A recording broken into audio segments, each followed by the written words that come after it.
National Herald case में ED की chargesheet के बाद कांग्रेस के खिलाफ बीजेपी ने खोला मोर्चा। बीजेपी के युवा मोर्चा ने हाथों में सोनिया राहुल की तस्वीरों वाली तख्तियां लेकर किया प्रदर्शन। नेशनल हेराल्ड को लेकर बीजेपी का कांग्रेस पर वार पलटवार जारी। बीजेपी सांसद अनुराग ठाकुर ने प्रेस कॉन्फ्रेंस कर कहा, कांग्रेस के लिए एटीएम है नेशनल हेराल्ड। 50 लाख रुपए में 2000 करोड़ की संपत्ति का कर लिया गया अधिग्रहण।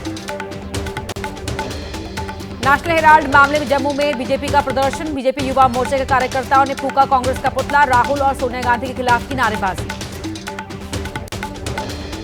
नेशनल हेराल्ड को विज्ञापन देने के मामले में विपक्ष ने हिमाचल की सुक्खू सरकार को घेरा। सीएम सुक्खू ने पलटवार करते हुए कहा, नेशनल हेराल्ड को पहले भी विज्ञापन दिया है, आगे भी देते रहेंगे।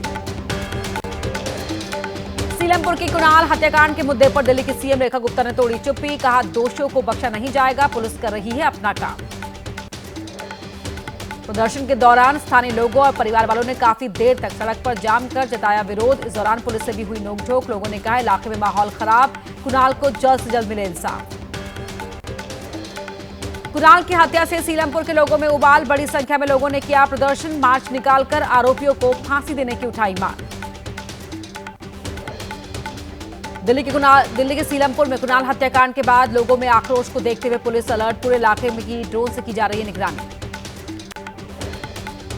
दिल्ली के सीलमपुर इलाके में नाबालिग कुणाल की हत्या के बाद तनाव। कुणाल के घर के पास लगाए गए योगी मोदी से गुहार वाले पोस्टर, लिखा, हिंदू पलायन कर रहा है, मदद कीजिए।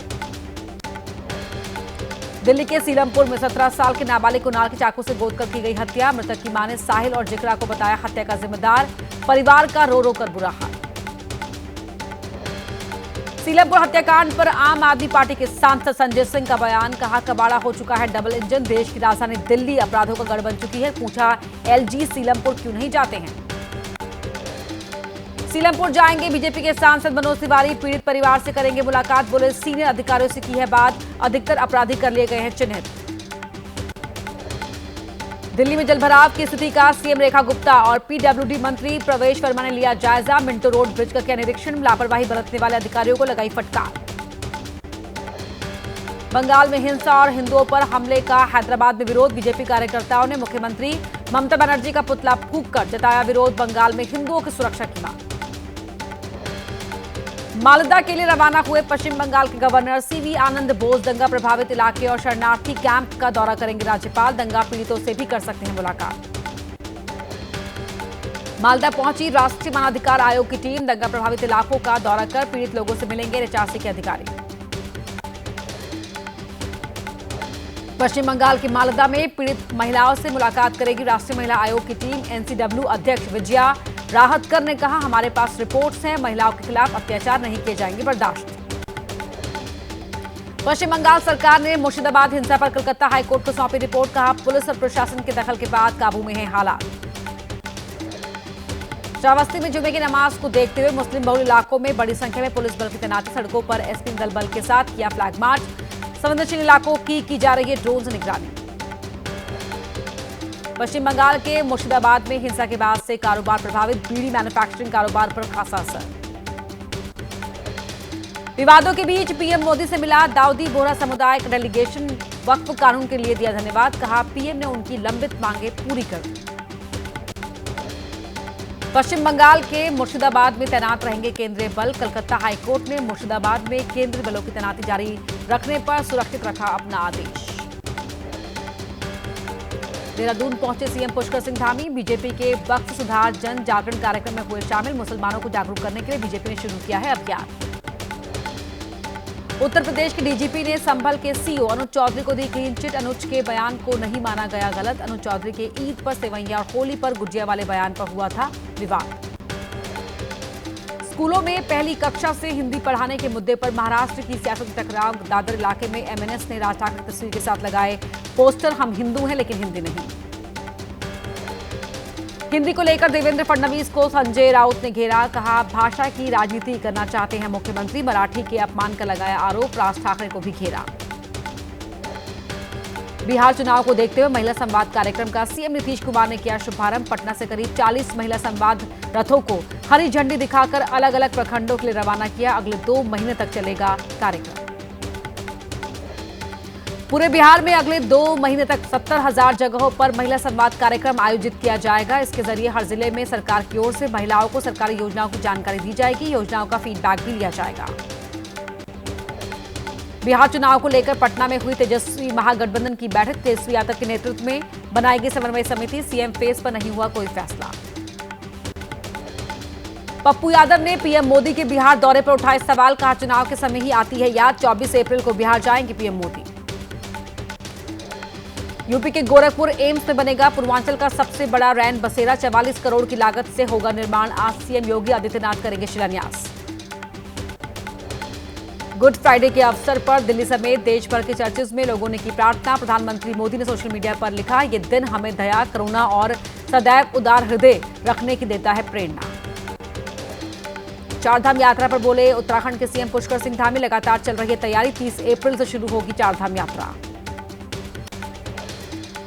छत्तीसगढ़ के सुकमा में 22 नक्सलियों ने किया सरेंडर। इन नक्सलियों पर घोषित था 40 लाख रुपए का इनाम। पुनर्वास नीति के तहत नक्सलियों ने किया आत्मसमर्पण। छत्तीसगढ़ शासन द्वारा नक्सल मुक्त ग्राम पंचायत को 1 करोड़ रुपए विकास कार्यों के लिए देने की भी है योजना। कोलकाता में हुगली ब्रिज पर एक बस जलकर हुई खाक। बस में सवार थे 40 यात्री। यात्रियों ने बस की खिड़कियों से कूदकर बचाई अपनी जान। आग कैसे लगी की जा रही है जांच। एमपी के खरगोन में पीडब्ल्यूडी दफ्तर में खड़ी कार में संदिग्ध परिस्थितियों में लगी आग। शादी में फोड़े गए पटाखे बताए जा रहे हैं कार में आग लगने की वजह। मामले की जांच कर रही है पुलिस।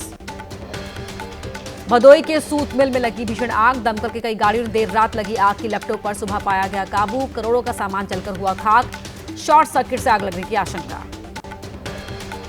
यूपी के गोंडा में किसान की 5 बीघा गेहूं की फसल जलकर हुई खाक। सूचना देने के बाद भी मौके पर नहीं पहुंची फायर ब्रिगेड की टीम। खुद ही आग बुझाने में जले कई किसानों के हाथ। दिल्ली के आईजीआई एयरपोर्ट से गिरफ्तार किया गया वीजा रैकेट चलाने वाला एजेंट। पंजाब का रहने वाला नरेश कुमार ने अमेरिका से डिपोर्ट होकर लौटे एक यात्री के पासपोर्ट में की थी छेड़खानी। फर्जी वीजा पर लोगों को अमेरिका भेजने का है आरोप। यूपी के लखीमपुर खीरी में वन्य जीवों की तस्करी करने वाले 2 आरोपी गिरफ्तार। नेपाल का नागरिक है एक आरोपी। आरोपियों के पास से बाघ के 17 दांत, 18 नाखून और हड्डियां बरामद। बेंगलुरु के सतीश को सोशल मीडिया पर 50 करोड़ का विदेशी डॉग खरीदने की पोस्ट डालना पड़ा महंगा। सतीश के घर जांच के लिए पहुंची ईडी की टीम। ईडी को हवाला के जरिए डॉगी की पेमेंट किए जाने का था शक, लेकिन जांच में फर्जी निकला पूरा मामला। डॉग भी निकला देसी।